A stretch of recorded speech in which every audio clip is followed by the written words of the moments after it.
Today, we're exploring something that so many of us struggle with, the inability to ask for help, even when we desperately need it.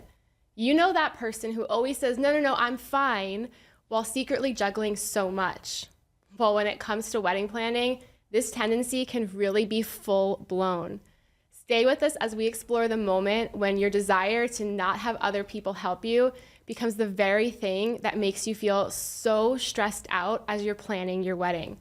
Welcome to 1-800 Bridesmaid, a podcast where real-life drama meets unfiltered advice. I'm Jen Glantz, the founder of Bridesmaid for Hire and the author of Finally the Bride. Every episode, a new caller will share their honest and raw dilemma on friendship, love, weddings, and so much more. An expert and I will give advice, and you can chime in too with what you think they should do.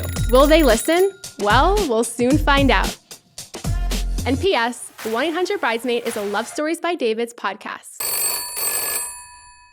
This episode is brought to you by Jewelers Mutual, the easiest way to insure your jewelry. Get a quote, apply, and protect your jewelry. It's that simple. Learn more at jewelersmutual.com. Joining me today is Lara Mahler, the founder and CEO of The Privilege Is Mine and Altair, a wedding planning app launching this September. She helps people navigate the wedding planning world, making it less stressful and just feeling so easy along the way. Welcome to the show. Thank you so much for having me. Oh, thank you so much for being here. I know we were talking before, but you're also a mom. Yes. So how do you juggle the world of being a mom and the wedding world, which is often a weekend world? Yes. I feel like I get this question a lot, and I don't really have the answer except for a lot of help. I mean, I don't do anything on my own, right? Yeah. Like I have a wonderful team of planners that are on my team that now that do many of the weddings on the weekend. So I limit myself to like one wedding a month.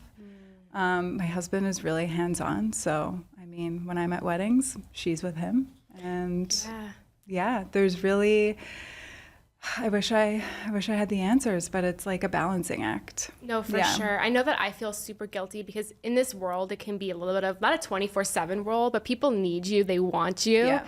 And then you're also looking at your daughter and you're like, well, she needs me and wants me. Yeah. How do you not feel guilty? How do you turn one side off? Yeah. So when I had her, I had no choice but to set boundaries, right? Like I set my time during the day. I work 9 to 5. Yeah.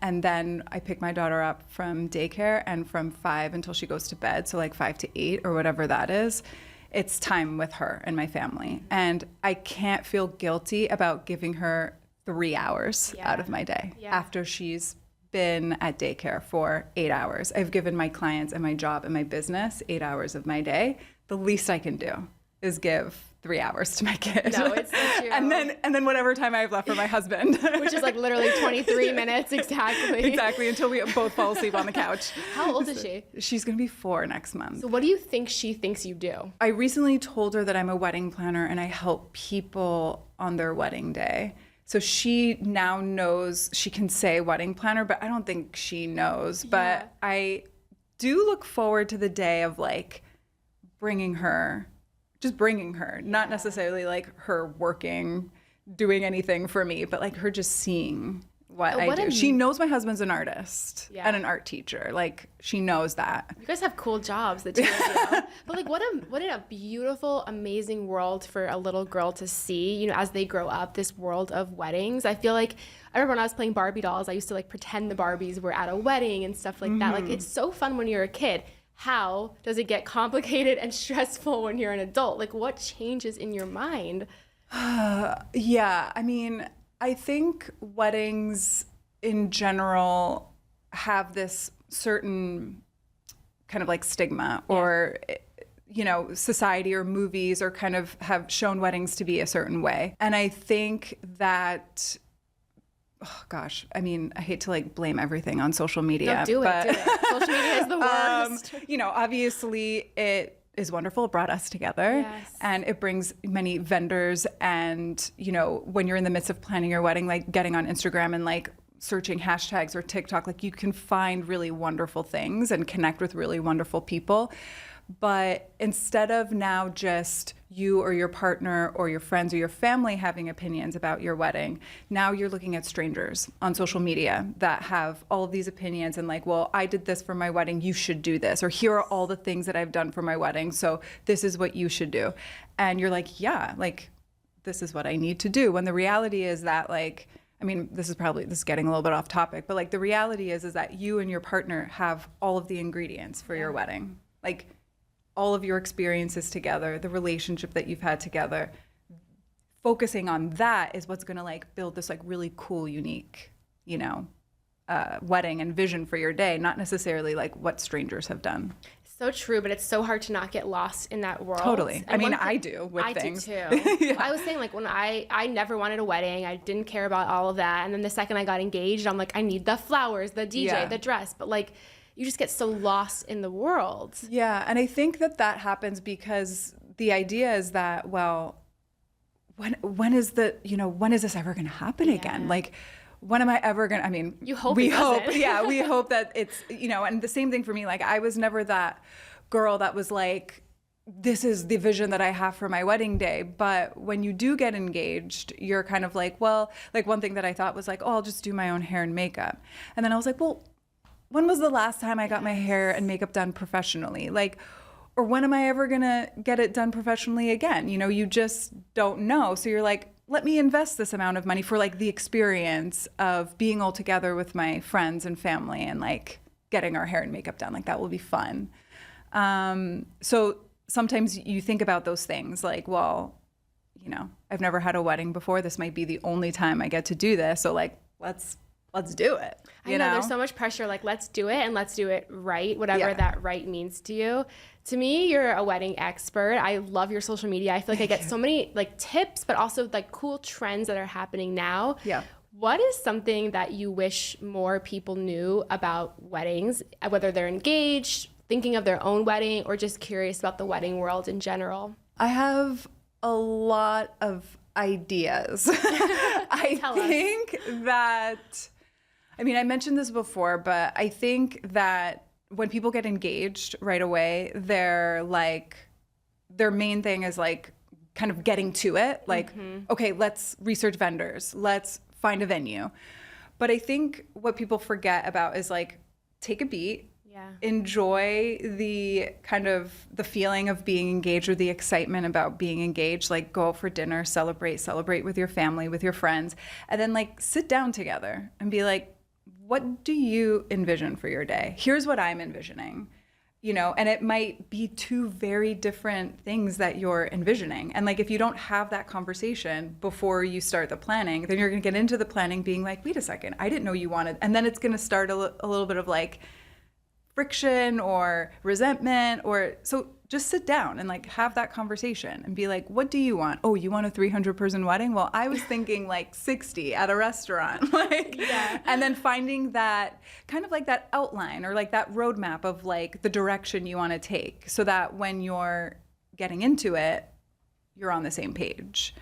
The other thing too is, and I'm sure that we'll talk more about this when, you know, as we go through the podcast, but like you have a built-in teammate in this process, like the person that you're engaged to. So even if you feel like you need to do it by yourself, you have the person that you're marrying to kind of like navigate this with and, you know, fall back on. Like if you're stressed, like have that conversation, take a break from planning. Like you don't need to be doing it 24/7, you know? So true. I think so many people are like, I'm in this alone. My partner doesn't want to be involved. I don't want my partner involved. It has to be all me. But I find that when I go to weddings, you can see when both people were involved 100%. Versus when one person planned it and the other person shows up and they're like, oh my God, I didn't know any of this existed or any of this was happening. So there is a niceness to having both people involved. I tried to do what you said. Like I got engaged and I was like, I'm not going to plan this wedding for a long time. The longer I waited, the more other people planned it for me. The more I get a phone call from my mom, like, I just found the photographer, I'm going to sign the contract, or I got a phone call from this cousin, like, I just picked out the bridesmaid dresses. Yeah. And then it became so stressful because I was like, the longer I wait to make decisions, the more everyone else is going to decide for me. And that was my breaking point. But when do you think is the most stressful time, or when does it get stressful for people when they're planning their wedding? What's a stressful moment? I think it's like the 2 to 3 months leading up to the wedding. Why that time? I think because the emotions are high, like things are heightened. It's, you're starting to kind of like, things are starting to get a little real. Yeah. Because before that, I mean, any part of the stage of planning can feel stressful, right? Finding the perfect vendors, or while you're putting your vendor team together, like the money that you're dishing out can feel overwhelming. But I think that when we're 2 months away, it's like everything is booked. The final deposits are being sent out. All of your guests RSVPs have come in. You're doing those like final touches on like your seating plan, your floor plan, which is like a whole other thing. Like if you're doing assigned seating, and then things are just starting to feel real. Yeah. And you're starting to see like the layout of the timeline of the day. Like everything is starting to feel less abstract and a little bit more like, okay, feelings are a little bit heightened, emotions are a little bit heightened. You're also bringing together two families. So what are you supposed to do? I think when you put aside like the expectation of perfection, another thing that falls into play, like as you get closer, is like the weather. Oh my God, that's the worst. So I think that when you come to terms with the fact that like the perfect day is that you leave your wedding day at the end of the night married to your to your person, that's like perfect. Yeah. Right? Everything else is icing on the cake. I think what's difficult is that like when you're planning a wedding for like 100 plus people with like 10 plus vendors, there are lots of moving parts. And on one given day, a day isn't perfect. Like my subway was delayed getting here. I was 5 minutes late. Like you can't predict certain things, and you can't expect that one day is going to be perfect and everything is going to run on time and be smooth with all of these moving parts. Like that's just unrealistic. So I think that when you have that expectation of like things are going to happen, but I have this amazing team of vendors, an amazing team of people that are on my side that are going to manage everything and make sure that everything is great. And I'm going to be here and I'm going to be present with my friends, my family, and my partner. That's perfect. I think a lot of people getting married forget this. The people you're working with, the vendors you're hiring, if you're hiring professional people, they do this pretty much every weekend. Yeah. They have seen it all. They have backup plans on backup plans. Like they're ready for everything. Yeah. So that should give you some peace of mind, right? Yeah. That you're working with people who can deal with these things. I mean, I think so, absolutely. But I do understand this, like the difficulty of the release of control. Yeah. I'm guilty of that too. I mean, me too. Because you're paying so much money and you have this like vision and you want so many things to go well that, it's hard to relinquish that control sometimes. Totally. This is like a semi-cliche question, but I love asking professionals this. What is the biggest mistake you think people make with planning their wedding? I think hiring vendor, like, I don't want to say, well, I am going to say it. Yeah, say it. There is like a priority to booking vendors. Okay, what is the priority? Because I think people get this wrong a lot. Yeah, I mean, okay, besides, having that conversation with your partner that we just talked about, besides like kind of putting together an initial budget and guest count. Yeah. That all comes first. It's your venue. But people will say, like, I booked my photographer, I booked all this. I'm like, do you even have a date? Like, how do you? Well, that's the thing. Yeah. Like, the venue is the biggest puzzle piece, right? Mm-hmm. Because it's going to give you all the information you need on how to move forward. Right. So once you have that venue, it's going to kind of give you the information you need to move forward. Does the venue have in-house catering? Because if it does, then you're going to know that you don't need to, that's not the next vendor that you need to solidify, right? If the venue has everything on site, then you know that the next step is all the fun stuff, which is like photography, florals, hair, makeup. Like, so if you're getting married in a raw space, which is pretty popular here in New York, like kind of like a warehouse space, then you know that that doesn't come with anything. And then the next step is going to be like a caterer and rentals and tables and chairs and all of that. So I worked with a couple, you know, that kind of hired everything before the venue, and that happened where it was just like, well, what did you tell your vendor that, what date did you give them? No, I see this all the time. It's like, well, but how about if they end up being booked like on the day that, so then you're having to backtrack, then you're having to be like, hey, photographer that I hired, these are all the dates that, like, what date are you available? And then you're like checking in with your vendors to see if I've had people be like, I'm going to get married June 19th. I'm like, great, where? They're like, well, I haven't picked it yet.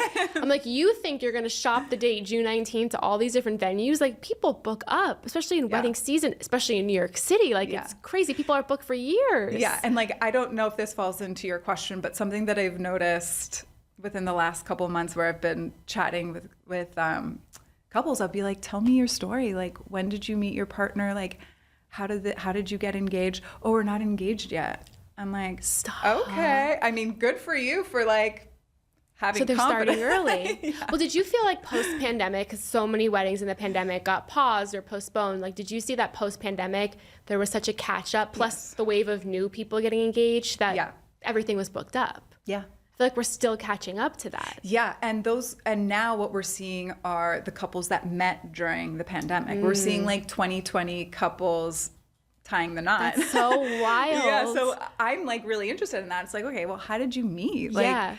and they started their relationship with a little bit of like, I don't want to say like panic, but like a little bit of like urgency. Yeah. You know, it's like kids that had to like go to school remotely during that time. Like, now they're maybe older and like in high school and in college, they have this different kind of, I don't know if it's like an anxiety or like a stress or something.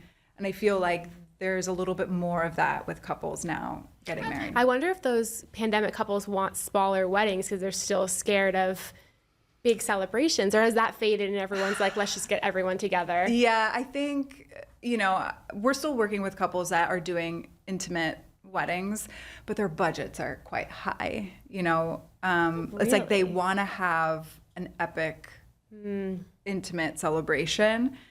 But I will say there is a lot of like, we want to go big. Yeah. I don't blame them. I mean, I feel like them. We had to put so much on pause during that time that now people really just want to like give it all to their celebrations. Also cliche, but I have to know from you, what is the best part of a wedding in your opinion? Oh, I mean, this is my personal opinion. Yeah. I mean, I think I have a couple. I have three, actually. The ceremony. I mean, that's the whole reason why we're there, right? For sure. And then I love parent toasts. Oh, yeah, those are great. Those are really sweet, especially when done right.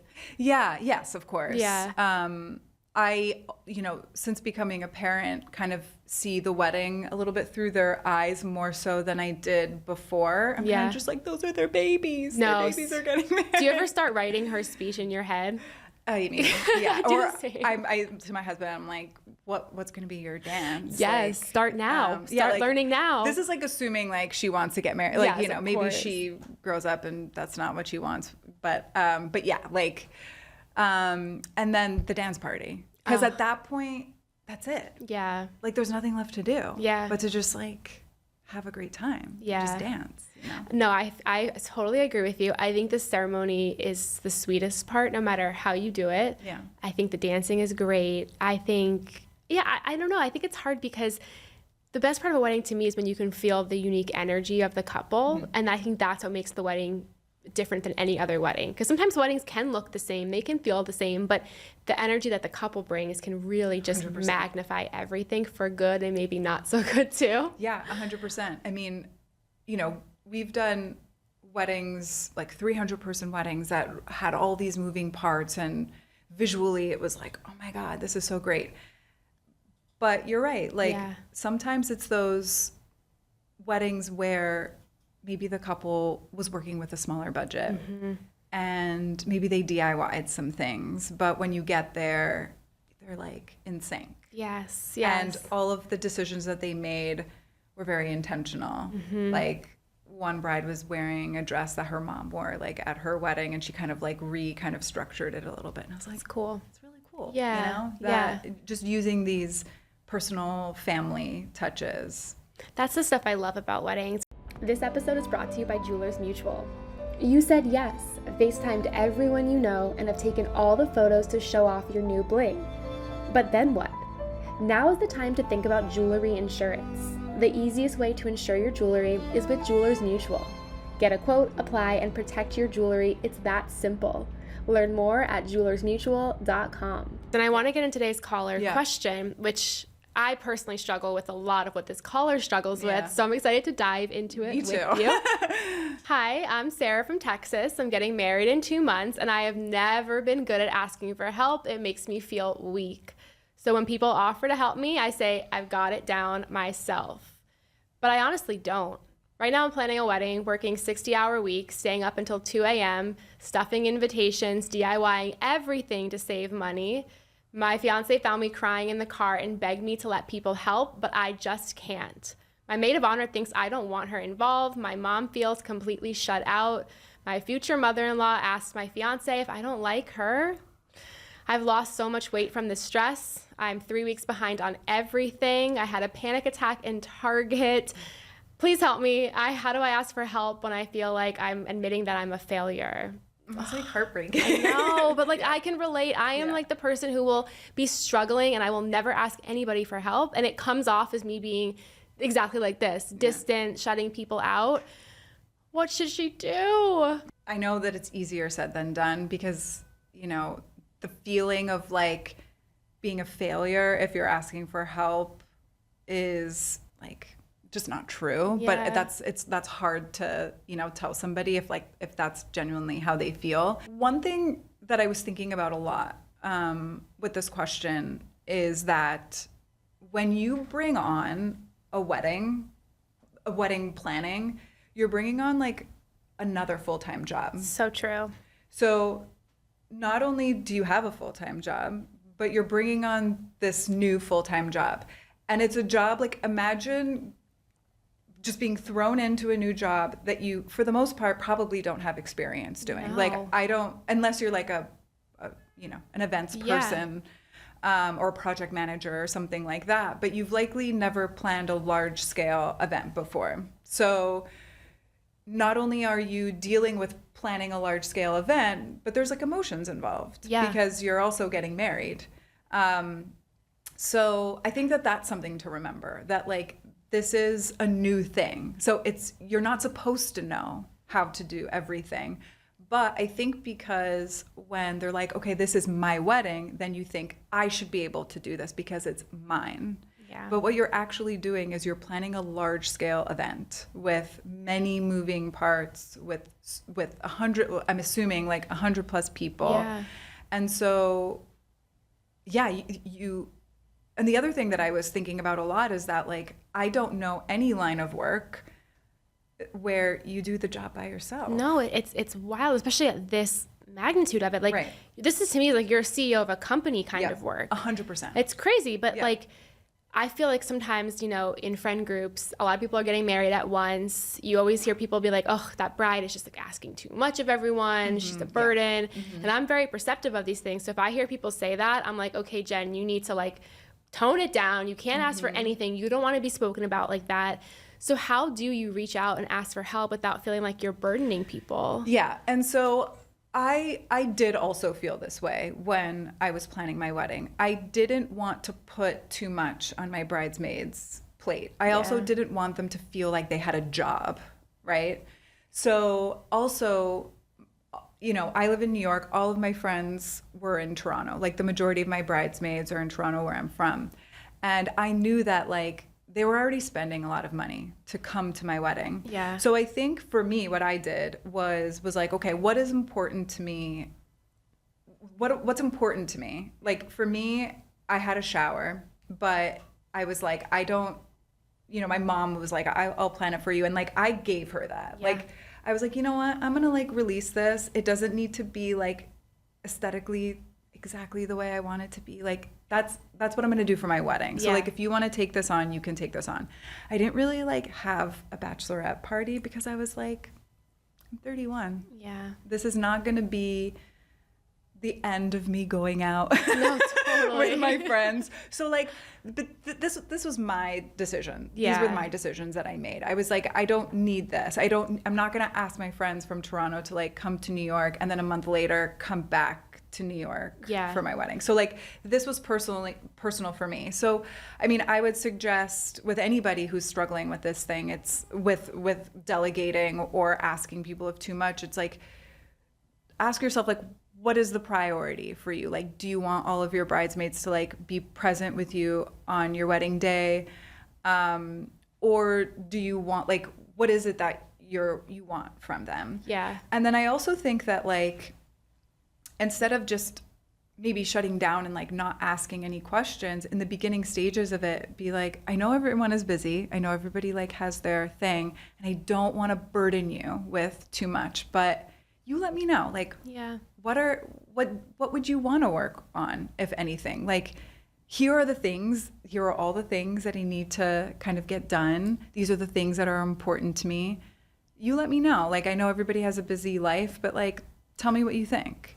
I think that's great because people do want to help you, especially when you're going through something so exciting like this. Like, they do want to help you, but they don't know how.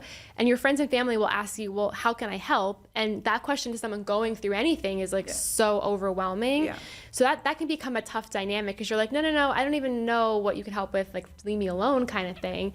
But people do want to help. I know, like, working in the wedding world, when a friend of mine gets married, not only do I want to help, I want to be by their side. Totally. Like, I want to help so much, but I don't want to overwhelm them, Yes. So it's like both sides are not being honest. The side getting married is like, I don't need anything. And then the friends and family might be like, well, I don't want to overwhelm, so I'm just going to sit back, relax, and like just stay in the corner. Yeah. So I think it's hard to figure out, okay, what can I say? What can I say? What are some of the tasks that people can offload that people can help with?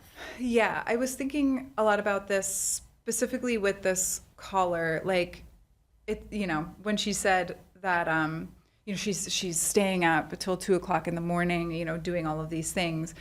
And sometimes DIY is great. Yeah. But sometimes you have to look at like the price versus like the time. Yes.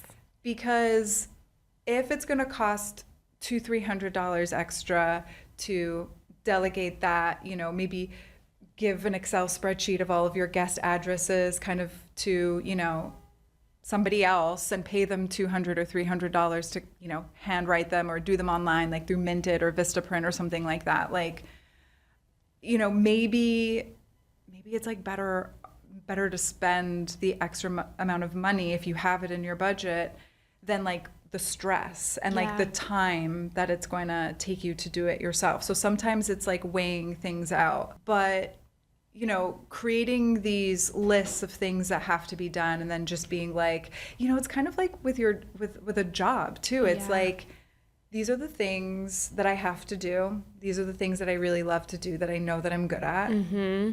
This is the stuff that like I'm not good at, nor do I want to spend my time doing. And it's like, what are some things that my partner's really into too? Like, is your partner really into music? Are they really into like the bar? Yeah. Do they really like, I don't know, whatever it is, like photography? And, what are those things that you can kind of just be like, okay, you are going to be in charge with that. But then with delegating comes what we talked about is like the release of control. Like you need to be okay with. Which is so hard. Yeah, which is so hard. Yeah. I learned this a lot when I became a new mom because, again, that's a time in your life when you're going through so much and everyone wants to be there for you, but they don't know how. You don't know what to ask for. And I didn't want anything from anyone. I don't want someone to come hold the baby. I don't want you to fold my laundry. Like, please. Like, I don't want, like, that's like the cliche stuff is like, I'll fold your laundry. Like, no. What I wanted the most was someone just to sit next to me and like have a conversation with me about literally anything but the baby, because all day long you're holding a baby. And that right there, I think, is one of the best ways to help people that we just brush over, is offering to be there with them. I don't have friends who can hot glue gun things. I don't have friends who can help me with invitations, but I have friends who can just sit in the corner with me. So I think that's a great way of starting to ask for help, is not being like, do all this stuff for me. Hey, can you come to this appointment with me? Can you just come over and like listen to me vent? Or can you just come over and just watch me as I do this and talk to me about reality shows? Like, I think that that is one of the best ways to start. Yeah, 100%. And, you know, it could even look something like, if a bridesmaid is like, I really want to help. Like, what do you want me to do? It's like, you know what? Let's schedule monthly happy hours. And let's just go and just like, I don't need anything from you. I don't need your advice. I don't need anything. I just need to vent. I just need to like talk about something else that doesn't have anything to do with my wedding. It's so true. I love that. It's so true. Yeah. And I feel like your friends are like, oh, all they're going to want to do is talk about the wedding. But people getting married, like, kind of don't want to talk about it at some point, you know? It's like, that's what they think about and do all the time. Like, they want to talk about other things too. So if you were this caller, what would you do? What would be like the first thing you would do if you were her? This is hard because it sounds like she's 2 months out from her wedding, right? So I think the main thing, and again, this also is a tricky thing because some people, she might feel embarrassed, right? So this is also a tricky piece of advice, but I would try to just connect with those people that have been trying to connect, like with your mother-in-law, your mom, or, you know, your wedding party, and just be like, hey, you know, I'm sorry. Or sometimes saying I'm sorry also feels embarrassing. So, you know, or like you don't feel comfortable right away, but maybe just having the conversation or just being like, hey, let's all go out for dinner. And just being like, this has been a really stressful time. So I'm sorry if you felt like I've been ignoring you or pushing you aside. But like, I'm really excited about this and I'm really excited for you to be a part of it. And just starting there. Because it sounds like they're feeling like, or the people in her life are feeling a little like, she doesn't like me or she doesn't want me around. And you don't want to like go into your wedding day with people that love you kind of having those feelings. So I might start there. No, I love that, because you want them to come to the wedding being like, I was involved in this. I'm happy to be here. Not, I've been pushed away and shut out. I always think I would do the same. Honesty to me is everything, especially if I'm very much like this caller. I can be so closed off. I could live separate lives where I'm like, everything is great, but behind closed doors, I'm like crying. I would do the same and be like, look, I'm a mess. I don't even know what to ask you for. But I want you here. Just work with me. Like, just don't leave me. Like, that's what I would say is like, just please keep asking me, keep being there for me. And I'm going to keep trying to let you in. And that might be it too. Like, she just doesn't know what to ask for. No, because people planning a wedding, they've never done this before. So they're like, I don't know what kind of help I need, you know? And like you said, the 2 to 3 months before the wedding is the hardest part. I never would have guessed you would say that. Like, I don't even think people realize that might be the toughest part for them. So I think it's like, okay, they don't even know what they want. I mean, you've been planning weddings for a long time. Now you have a wedding planning app coming out. What made you decide to start an app? Well, so from the beginning, going into wedding plan, like I didn't go to school for like events. What did you go to school for? Dance. I never would have guessed that. And I love this for you. So I moved to New York to get an MFA in dance from Tisch. So that's kind of what brought me to New York. And it was like really my wedding that kind of inspired going into wedding planning. And so what I was really kind of drawn to was the idea that like hiring a wedding planner kind of felt like, I mean, I felt this way. I got married. It's going to be 10 years this year. And it was like, I kind of felt embarrassed to hire a wedding planner because I was like, well, I don't want people to like think that, you know, like it just kind of felt like if I hired a wedding planner, that meant like I had all of this money. And so what was really important to me was to like offer wedding planning support at like a really accessible and affordable way. And that's kind of how The Privilege Is Mine started. But of course, like as my experience grew and as the times changed and cost of living has gone up and hiring a team and, you know, pricing had to go up and had to be kind of like comparable to other people in the industry. But I still wanted to kind of keep that accessibility. And so I do think that there's still, you know, there's still that with The Privilege Is Mine, but I really wanted to offer something that was like for people that didn't have it in their budget for traditional wedding planning. What could that look like? So we've done it throughout the years in different ways, like through the pandemic, obviously we offered something with like remote planning. And then we did kind of like a community-focused platform last year. And now it's like, okay, all of the wedding planning tools that The Privilege Is Mine uses is now being developed into an app that people can like literally use at their fingertips. So I'm really excited about it. Amazing. You are like such a wealth of knowledge. Your social media is so informational. You have so much that you put out there even for free for people. So please tell everyone where they can find out more about you. Yes, well, you can follow us at TPIM Weddings and also at Join Altair. Amazing. Thank you so much for coming on the show today. Thank you so much. This was so fun. This episode is brought to you by Jewelers Mutual, the easiest way to insure your jewelry. Get a quote, apply, and protect your jewelry. It's that simple. Learn more at jewelersmutual.com. Thank you for listening to 1-800-Bridesmaid, and I hope this caller's story gave you something to think about. Have a wedding dilemma or relationship question? Submit your story on 1-800-Bridesmaid.com. Find more 1-800-Bridesmaid episodes wherever you get your podcasts and watch the full episodes on YouTube. For behind-the-scenes content and daily advice, follow Bridesmaid for Hire and Love Stories by Davids on Instagram and TikTok. If you enjoyed these stories, check out my book, Finally the Bride by Jen Glantz on Amazon. And remember, sometimes the best advice comes from strangers we meet along the way. Until next time, this is your professional bridesmaid signing off.